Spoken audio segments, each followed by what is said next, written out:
நிதி நிர்வாகம், சேமிப்பு, முதலீடு, வருமான வரி தொடர்பான நேயர்களின் சந்தேகங்களுக்கு இந்த பகுதியில் விளக்கம் அளிக்கப்படுகிறது. இதற்காக பல நேயர்கள் மின்னஞ்சல் மற்றும் கடிதம் மூலம் கேள்விகளை அனுப்பி வருகிறார்கள். இன்றைய நிகழ்ச்சியில் நமது நேயர் லட்சுமி கேட்டிருக்கும் கேள்விக்கு பதில் இடம்பெறுகிறது. அதற்கு பங்குச்சந்தை நிபுணரான அருள்ராஜன் தொலைபேசி வழியே பதிலளிக்கிறார்.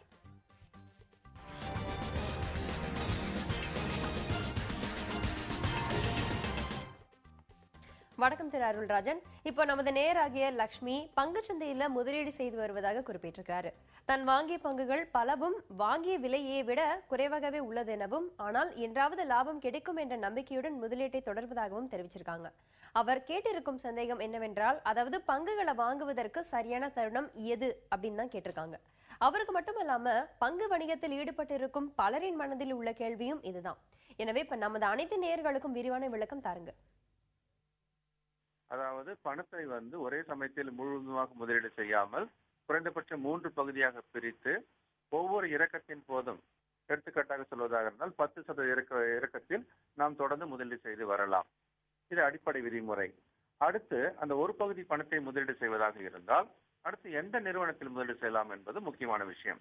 இப்போ வெவ்வேறு துறை சார்ந்த நிறுவனங்களில் முதலீடு செய்ய வேண்டும்.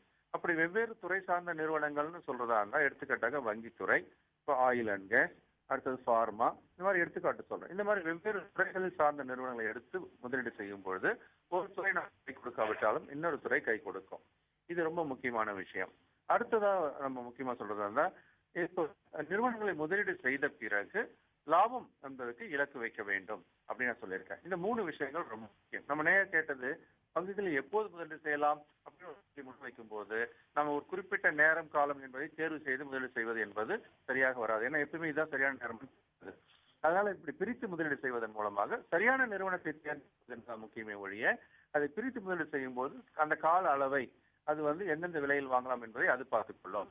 அடுத்த முக்கியமான விஷயம் என்ன அப்படின்னாக்கா, இவர்கள் முதலீடு செய்த நல்ல நிறுவனம் இல்லை என்றால் விட்டுவிட்டு அதை வேறு நிறுவனங்களுக்கு மாற்றுவது என்பது ரொம்ப முக்கியம். இல்லை அதிலேயே இருந்தார்கள் அப்படின்னு என்றால் நட்டம் பெரிதாய் கொண்டே போகும். சரியாக ஒரு போர்ட்போலியோ என்பதை உருவாக்கி கொண்டு அதில் பகுதி பகுதியாக முதலீடு செய்து பிறகு லாபத்திற்கு இலக்கு வைத்து வருவதே சரியான முறை.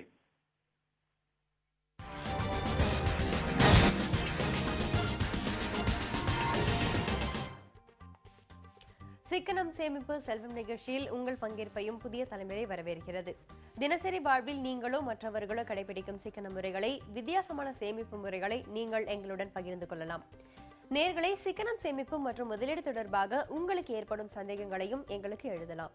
உங்களது பெயர், தொலைபேசி எண், முகவரி உள்ளிட்ட தகவல்களுடன் sss@newgenmedia.in என்ற மின்னஞ்சல் முகவரியில் புதிய தலைமுறைக்கு எழுதுங்கள். அண்மை செய்திகளை காண தொடர்ந்து இணைந்திருங்கள் புதிய தலைமுறையுடன்.